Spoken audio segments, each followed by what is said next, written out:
I'm really looking forward to providing you with a bit of an overview of the introduction chapter and chapter 1. And this will help you to get a real sense of the aims of what I'm trying to achieve in writing this book, and hopefully its potential value to you as an educator in this field. So let's dive in and have a little look at what's contained in those first 2 chapters. I always aim to put a statement, a short quote, at the beginning of each chapter. I feel like that helps me to try and communicate succinctly with the reader as to what I'm trying to achieve in any given chapter. In the introductory chapter to How to Teach Entrepreneurship, I've got this little statement here. Philosophy is an attitude of the mind towards doctrines ignorantly entertained. And I think this captures the essence of what it actually is I'm trying to say. And that is, there's so many things we can believe through our own experience and through what we read about so many topics. Philosophy is a way of being able to take those things that we may take for granted or may not even be aware of and bring them to the forefront. In a lot of ways, that's the essence of what I'm trying to do in this chapter, to set the scene. First, I want you to use the text to contemplate and develop an authentic philosophical disposition towards your students' learning. Second, I want you to use the text as a springboard to developing your own unique teaching approach to entrepreneurship education. And third, I want you to develop greater confidence in your ability to explain to all how and why you teach the way you choose to. So again, there's nothing prescriptive here.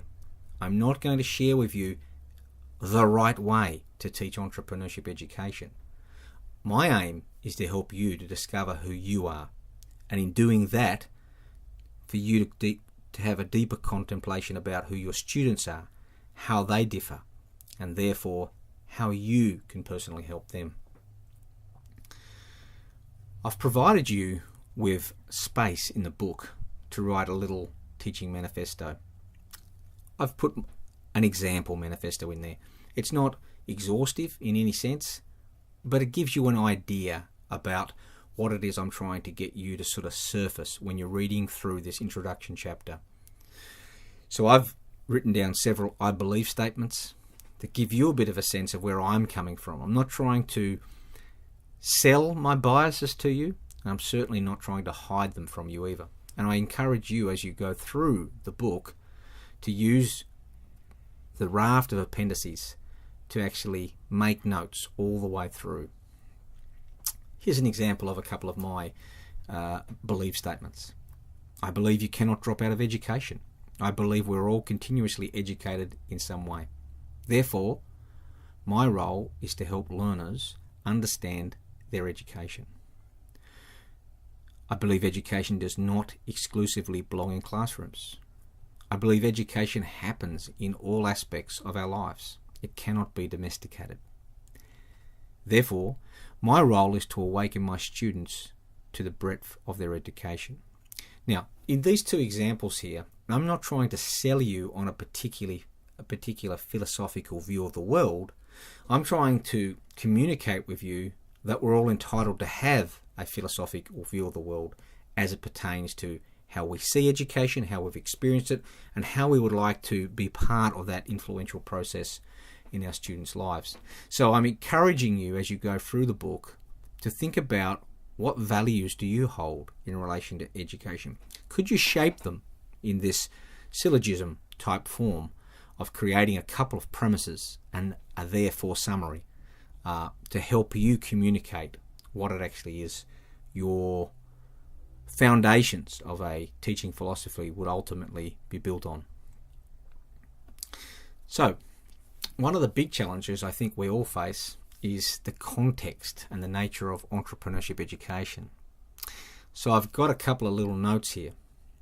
To understand the nature of value created by entrepreneurship education, or EE as it's constantly referred to in the book, we need to separate 2 related but sufficiently different forms of EE.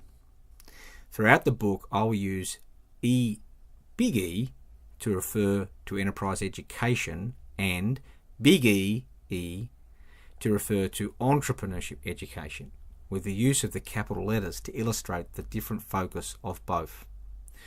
Where I'm discussing issues that are equally relevant to both, I'll just simply say EE. Okay? And it's very, very important that you understand here that when I talk about enterprise education, I'm talking about something that we would assume every student in an institution could be having access to. It's those opportunities to have that full development of their own personal self. Whereas when I'm talking about entrepreneurship education, I'm talking more about a specific idea that someone wants to progress and someone wants to use some business type vehicle to achieve the capturing or creation and capturing of values. Okay, but we'll come to that as we go further into the book. What I think is important, though, is that while EE has a very good friend in EE, enterprise education has a first cousin in the educational literature, and bloodlines matter more than close friendships.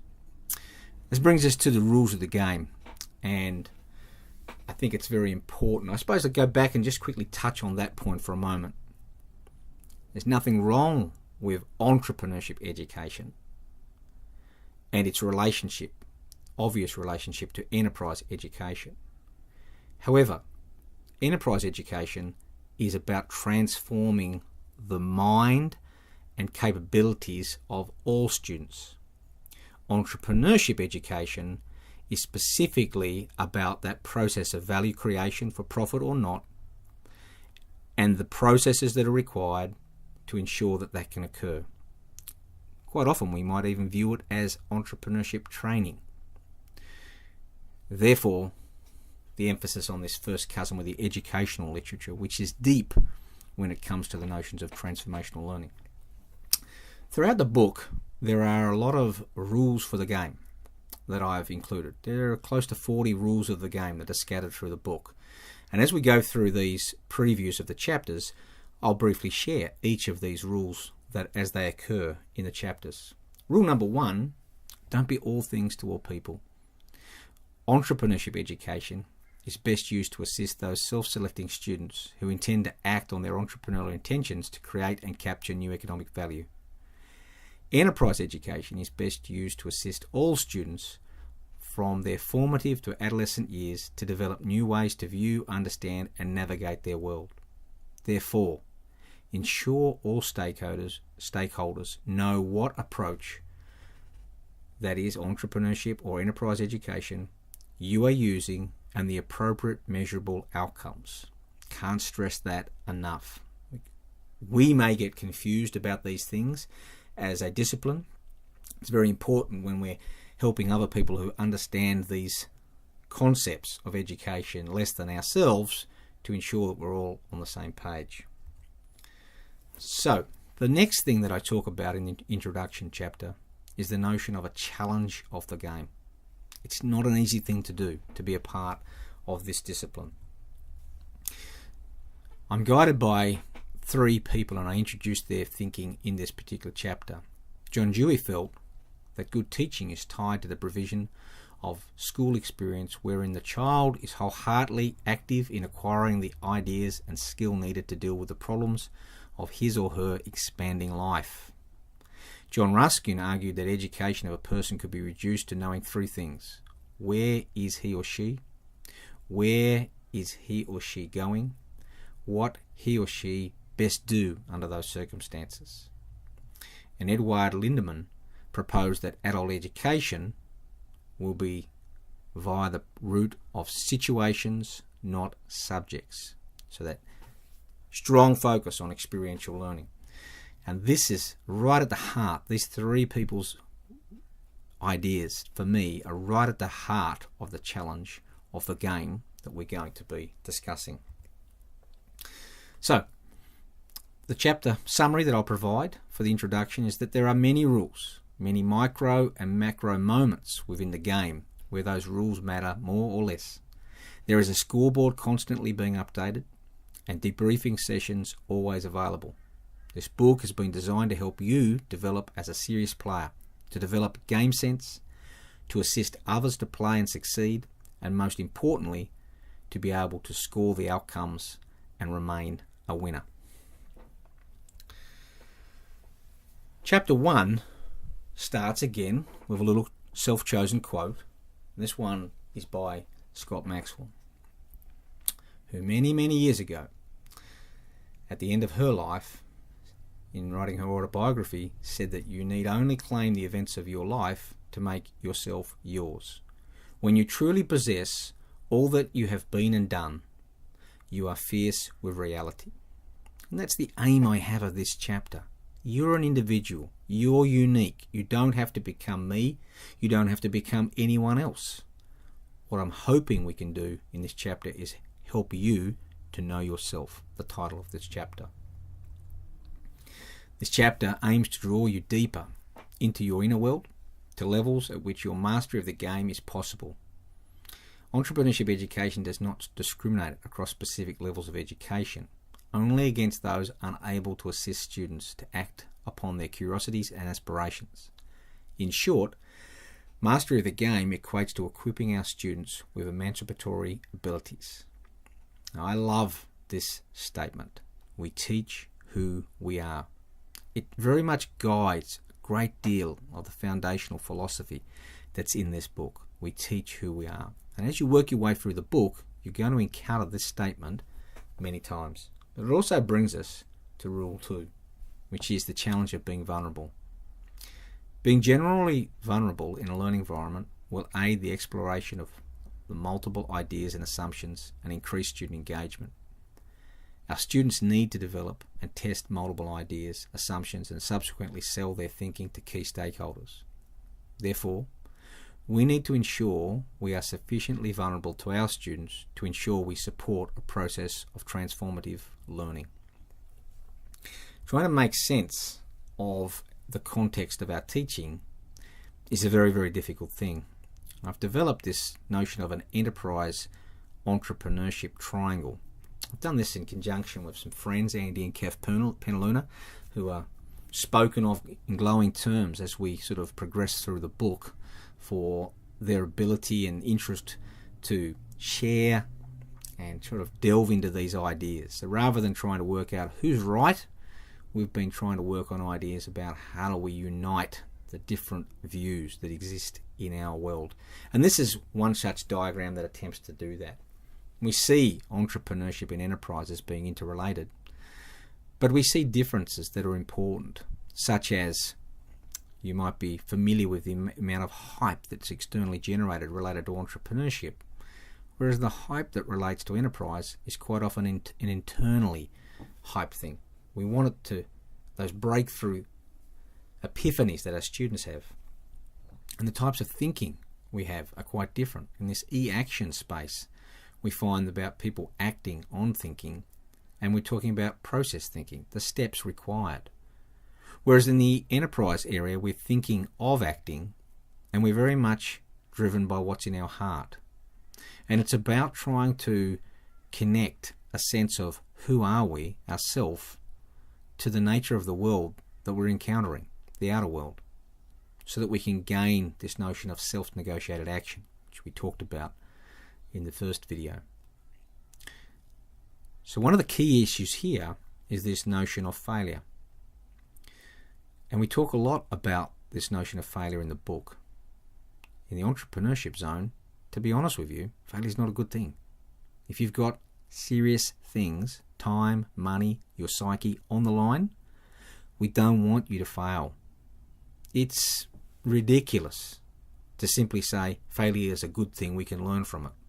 Well, if you just lost $100,000, that's not a great learning experience. For a lot of people, it's a devastating experience. So we want to be helping people to understand how to manage risk, how to avoid those catastrophic failures. Alternatively, in the enterprise zone, failure is a great thing. We want people to embrace the nature of stepping beyond their comfort zone. We want them to understand and deconstruct things that didn't go as planned, right? So there are two very different ways of thinking about this. And our ability to get from our inner world to our outer world will very much be based on our ability to develop the courage and foresight that's required And that will require us to embrace failure as part of the process. That brings us to rule 3, the opportunity to fail. We fail our students when we don't provide opportunities for failure in their enterprise studies. Our students fail themselves when they avoid failure at all costs. Therefore, we must design into our enterprise education curriculums specific opportunities to fail, reflect, and recover. The chapter goes on to talk about the notion of the selfhood of the educator. It's critically important self-knowledge of yourself that you can use to your advantage of yourself and your students. I challenge you, whilst reading this book, to visit Appendix 5 and write a short story of yourself, your approach to life, how it influences your finest teaching. I further challenge you to dwell on those aspects that you may until now have been untouched, unexplained, in terms of your scholarship of teaching and learning. Where is your heart in this process?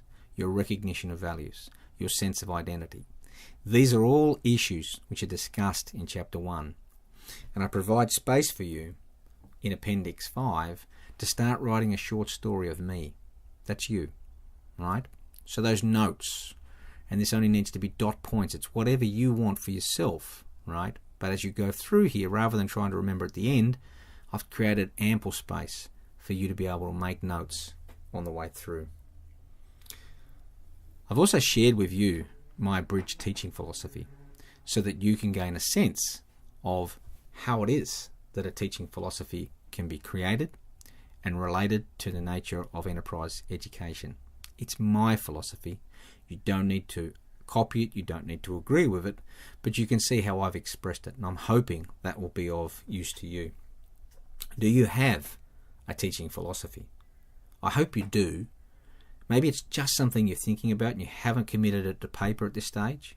But even if you have committed to paper, have you shared it with your students?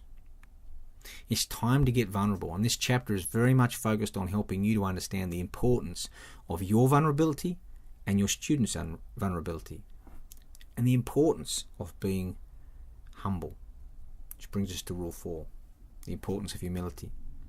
Our students will never be fully responsible for their success, it says. Our students will never be responsible for their failures.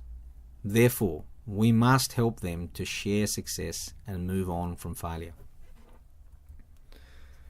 Developing your selfhood in this domain of education requires of you a philosophical disposition to find analogies and metaphors that build bridges between current reality and the unknown worlds you and others will imagine and seek to create.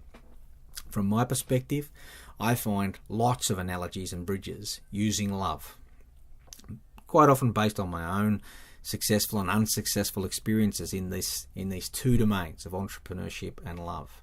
But I find it makes it an easier way for me to be able to communicate with my students the challenges, the unpredictability, and the promise of enterprise, entrepreneurship, and love. Which brings us to Rule 5. Entrepreneurship, like love, proceeds through a series of human emotions: curiosity, passion, vulnerability, and trust. Our students are all humans. Therefore, we need to ensure our students have the opportunity to develop curiosity, passion, vulnerability, and trust as it relates to their adventuring. So in summary, as you work through this book, I hope you will encounter many moments where you sense a need to reflect on the issues that you have yet to really dive into, or other issues where you feel a need to revisit past thinking. Use the space provided in Appendix 3 to record your thinking. Be warned, my thoughts and the ideas of other educators you will encounter throughout the book have matured over many years of trial and error, frustration and joy. Don't expect to have all the answers fall into place. We all have to develop a deep appreciation of self to move onwards and upwards in the domain of entrepreneurship education. So there you have it. That's the introduction and Chapter 1 of the new book. Join me on the next segment where we're going to look at Chapter 2, which deals with your activity environment, all those things that surround you as an individual. Look forward to chatting to you soon.